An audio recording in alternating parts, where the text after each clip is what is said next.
Oh, didn't see you there.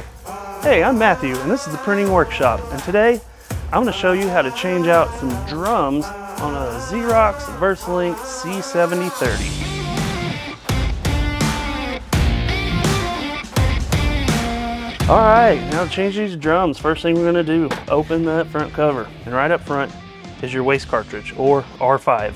Now to take that waste cartridge out, you're going to roll this orange latch to the unlock position, and then at the top of the cartridge there's two latches with orange stickers on top. You'll take your two fingers, push down on those latches, and roll that waste cartridge out and away.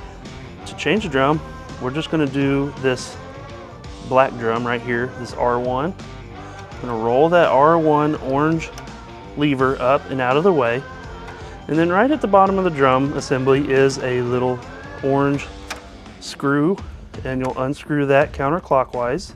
You'll turn it down and out of the way, and it'll lay just like that.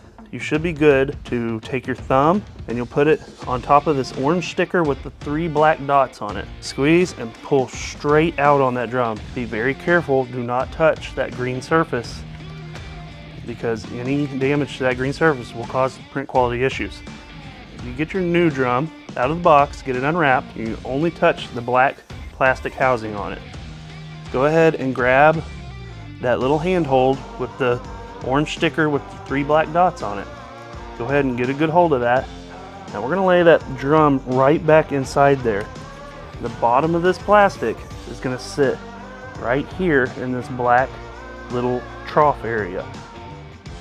Once you get it in the right place, you're going to slide that drum all the way back in until you get a little bit of a thump or a click, and then we'll take that orange finger screw, put it back in that little hole at the bottom of that drum assembly, and we're going to turn it clockwise until it's tight. Now don't have to over tighten it, just get it nice and snug. And then we'll roll that R1 lever back in place so that it's flat and it looks like the other 3. Alright, the next thing we're going to do is we're going to clean the LED array underneath the drum. Now this is necessary because when you change that drum out, you can have toner fall down on that light array and it will give you white lines in your prints, so we want to make sure that doesn't happen.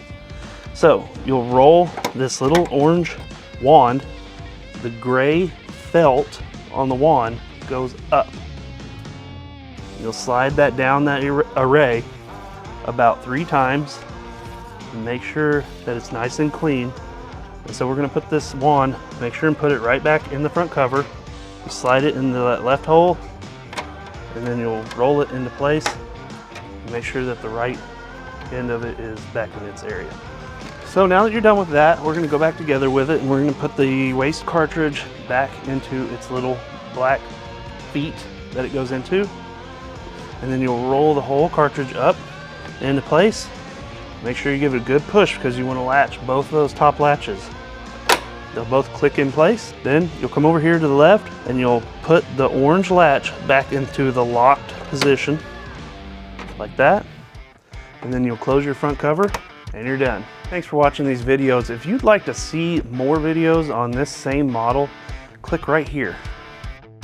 I want to give a big shout out to all of our viewers. We just hit 300 subscribers and we're super excited about it. So if you find these videos helpful in any way, please make sure and like and subscribe if you're not already.